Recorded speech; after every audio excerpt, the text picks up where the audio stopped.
Welcome back. Commuters plying the Calabar to Ikotepene Aba Road in Odupani local government area of Cross River State are appealing to the federal government to commence its reconstruction. Constructed about 40 years ago, the road has also become a death trap to most people and has impeded transportation within the South-South geopolitical zone. Our community report tonight takes us to the highway begging for urgent attention. Etisala, now you're talking.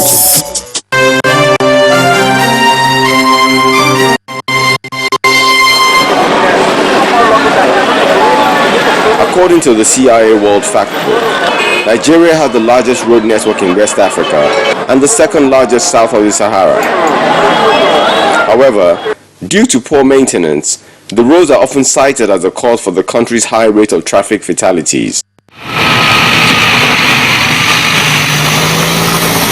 An example is the Calabar to Ikotepene Aba Road in Odupani local government area in Cross River State. Constructed about 40 years ago, the estimated 34-kilometer stretch that connects South-South states has been battered by vehicular movement without regular and proper repair. A frustrating situation that had road users crying out to the authorities to come to their rescue. The road is very, very bad, and the way I look at it, it is not something that they should do an amendment. They should do normal 4-lane.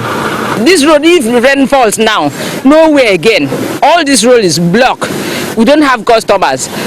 Government have to consider us.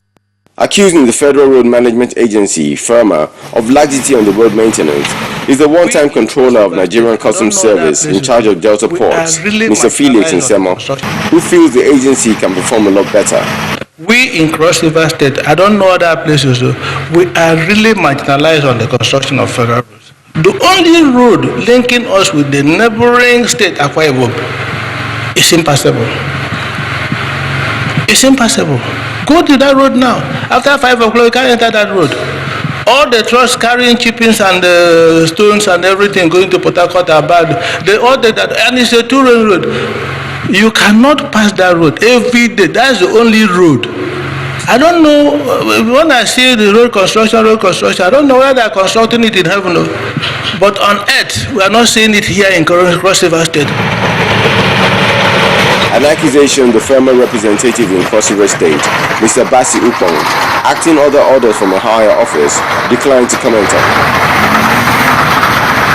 The road to success is sometimes paved with potholes, but with a determined political will, even the most deplorable things can be fixed.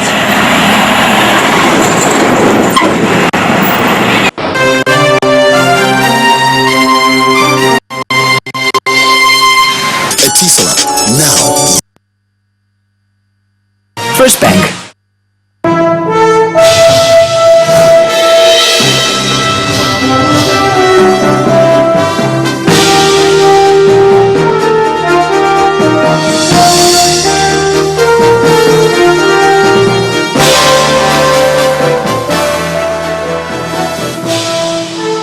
Hello everyone, welcome to Business News Tonight. The federal government is about to invest $1.6 billion for the upgrade and expansion of the power transmission network. The Minister for Power says the fund would be sourced from the proceeds of the National Integrated Power Projects (NIPP). Professor Chinedu Nebo also added that the federal government would source $500 million from the World Bank and $150 million from the African Development Bank (ADB). He said the funds would be used for infrastructure development in the transmission subsector, which will produce stable power supply in the country. The investment has been approved by the National Economic Council. That's according to the minister. Nigeria has continued to renew its business relationship with some countries with investment potentials. One of such countries is the Netherlands. Both nations are expressing interest in exploring the available business prospects in their economies.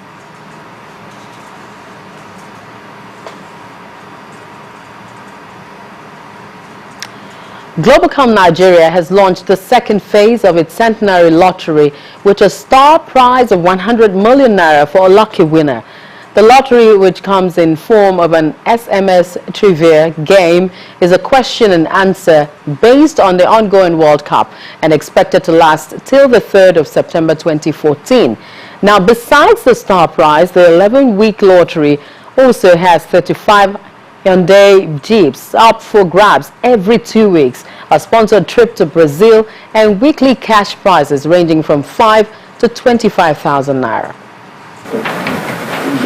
It's time to give citizens more reasons to celebrate 100 years of Nigeria. That's what Globalcom Nigeria is saying with the second phase of its centenary World Cup lottery launched in Abuja Tuesday. Endorsed by the Office of the Secretary General of the Federation, the Nigeria Lottery Regulatory Commission and other technical partners, the lottery is set to create a platform to generate resources, train the youths and give back to society. The idea of the centenary lottery is to create a platform where we can generate some resources together with the corporate social responsibility commitment of other well-meaning groups in Nigeria and do some good works. The lottery is jointly organized by the Nigerian Centenary Committee and the Secure Electronic Technology (SET) PLC, formerly known as National Sports Lottery. Globalcom's decision to support this national project is in continuation of our tradition of throwing our weight behind initiatives that can lead to redistribution of wealth and ensure that we give back to the society. Lottery is a win-win game for the individuals and for the society. When you win, your life will be transformed. But when you don't win, part of what you've played goes to the society through the trust fund. For citizens eager to win the mouth-watering prizes, it's easy, says the head of value-added services. Simply text CWC to the short code 35777. Every question you answer attracts a charge of 100 naira, but also further qualifies you for the lottery. We're flagging off for the second phase of the promo, where we decided that we should go a step further. Instead of giving out cards, we should give out chips. And that is why you have the Hyundai iX35, which will be given out every Wednesdays and every Saturdays. And because of that, Nigerian, we wanted to a promo that would be related to sports, even though we had to consider the non-sport lovers too. But the more questions you answer, the more your chances of winning, and you will know you have won only when Globalcom gives you a voice call to announce your winning. That, they say, is their way of celebrating Nigeria at 100 years. Omelogo Nadi, Channels Television News. Arik Air, the nation's largest carrier, is expanding its reach to the Middle East. This makes the airline the first Nigerian airline to offer a commercial service between Abuja, Nigeria, and Dubai, the United Arab Emirates. The first flight on the Lagos-Abuja-Dubai route is for Monday, July the 28th, and will subsequently operate 5 weekly flights. Our aviation correspondent, Bukola Joketumbi, attended a media session held in Lagos. Route development is the lifeblood of the aviation industry and a means of promoting growth. For Arik Air, these factors are not more important than giving Nigerians a better offering. Another long-haul route, Dubai in the United Arab Emirates, is taking off. Other West African states have also shown a significant growth in the traffic to Dubai, with Nigeria leading the way. It is, therefore, only appropriate that a Nigerian airline should serve this route for the benefit of our traveling populace.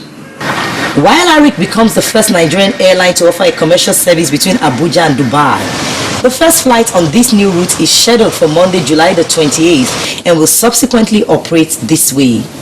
The flights will depart Murtala Mohammed International Airport, Lagos at 19:05 local time on Mondays, Wednesdays, Fridays, Saturdays, and Sundays. This enables us to gather people from all over Nigeria because of our network from all over West and Central Africa, and then be able to take them to Dubai through Abuja. One new thing is that this is the first direct service from Abuja to Dubai also. The airline said it will be operating the Lagos-Abuja-Dubai route with an Airbus A330-200, which is fitted to offer the very best of in-flight comfort and style. And that's not all. Affinity Wings, its new loyalty program, is also coming on board. Customers can join the program, which begins on 1st August 2014, by logging on to affinitywings.com and completing an online enrollment form where they will receive 1,000 bonus Affinity Miles, along with a personal Affinity Wings membership number. ARIC is not stopping here either, promising to constantly enhance its service for travelers and guests, at the same time maintaining the highest safety standards. Bukola Joe Ketumbi, Channels Television News. After 2 days of negative trading, the NSE All-Share Index reverted into the positive territory today, increasing marginally by 0.08% to close at 41,171.16 points. Let's hear more figure details from Temple Ashaju. Hello and welcome. After 2 days of negative trading, the NSE All-Share Index reverted into the positive territory today. It increased marginally by 0.08% to close at 41,171.16. The market capitalization also went up to close at 13.5 trillion naira. Nestle reverted yesterday's losses to top the gainers table, adding 10 naira to its share price. MRS and Same Capital Value Fund followed in that order as well. Now, on the flip side, corn oil again topped the list, shedding 6.38 kobo. That's off its share price as well. Mobile and Dangote Cement followed in that regard. Investors traded more on the shares of Wando PLC, Wapik, and Transco. In all, investors also churned out a total of 295.9 million shares, all this valued at 5.8 billion naira, and took place in 6,335 deals. Now, that's it on the stock market report. I am Temple Ashaju.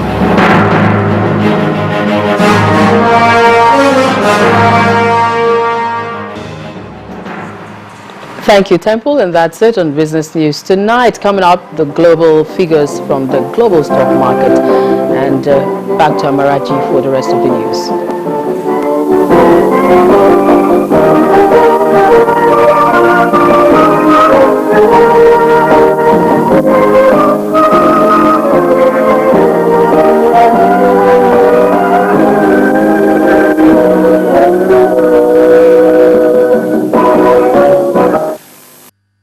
First Bank. Still ahead of the news at 10, the Socceroos of Australia crash out of the FIFA World Cup. And on Sports News, please join us again.